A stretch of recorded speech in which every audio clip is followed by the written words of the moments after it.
Hey, my name is Danica and I haven't seen you in a while. I want to apologize for not making videos for 2 weeks. I was sick last week and then the week before that there was a big family reunion thing that took up all my time. I'm back now. I'm going to try to make 2 videos this week to make up for it. First I have my August wrap up. The first book I read in August was Kicking the Habit, a lesbian nun story by Jeanne Cordova, which I had to read because it's a lesbian nun story.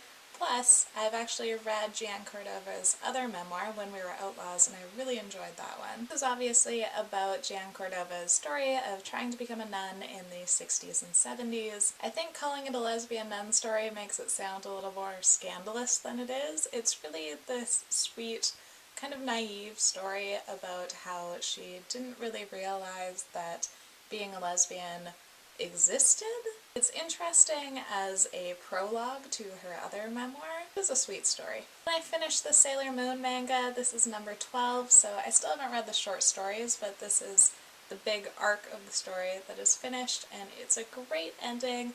I don't remember in the anime whether they tell you who Chibi Chibi Moon really is, or if it's a different ending, because it surprised me in the manga, and I thought it worked really well. I thought it capped off the story nicely, and it's one that I want to reread. I love Sailor Moon, and I expected to like the manga a lot better than the anime. I actually thought they both had their flaws and their positive points once I finished, and I think they're both worth consuming, and now I'm going to watch Sailor Moon Crystal, and it'll be great. And then I finished Bodymap by Leah, Lakshmi, Piepzna-Samarasinha, and I loved this book. It's a collection of poetry. I don't read a lot of poetry, but this one I completely fell in love with.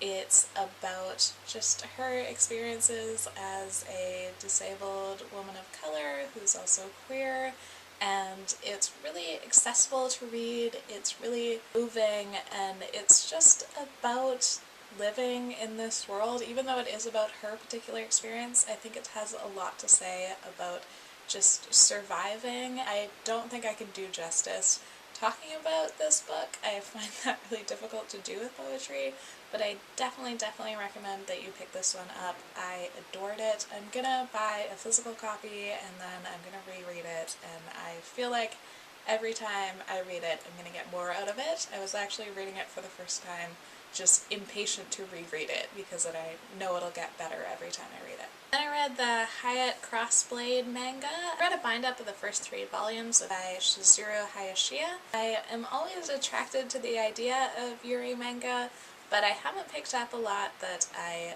have fallen in love with. It kind of just seems like the queer content in this book, if you can even really call it queer content, is for comedic value. It doesn't actually take relationships between girls very seriously, and it kind of has this weird mix of humor and seriousness that I didn't think it always worked out for it. Like, there's this slapstick violence that's in a lot of the book, which I was willing to overlook as a joke that wasn't meant to be taken literally until there actually is literal violence that's almost identical to the slapstick violence. It's kind of weird. I don't think I'll be continuing with this series. Then I listened to the audiobook of All Over Creation by Ruth Ozeki.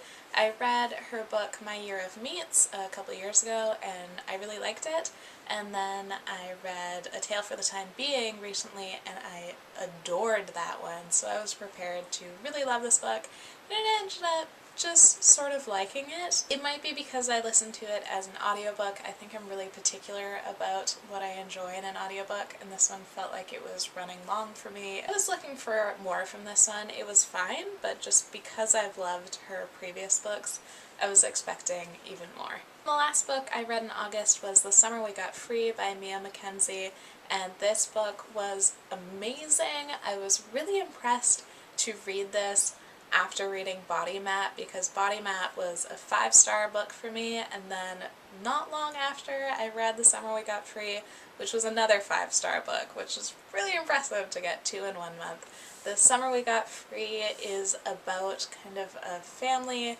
who is haunted by their past. The story is told in alternating chapters of their present and their past, and it kind of comes out what happened to traumatize this family, and then where they're going to go from here and how they're going to move on from it.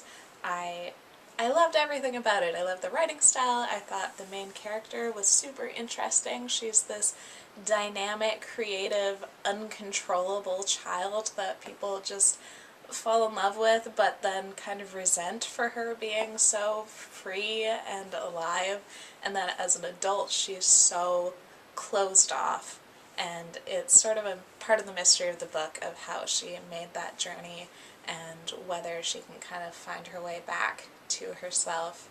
I, again, really highly recommend this one. The overwhelming image I get from reading this book is that it feels like the moments right before a summer thunderstorm, where the air is just electric and it's humid and it's overwhelming, and you just know that something's about to break and something huge is about to happen, and it's just barely being contained. And that's sort of what I felt like reading this story. Let me know, how was your reading month in August? If you have a wrap-up video, feel free to link it down below and I'll definitely check it out. And thank you for watching, thank you for putting up with my absence, and I'll see you later. Bye!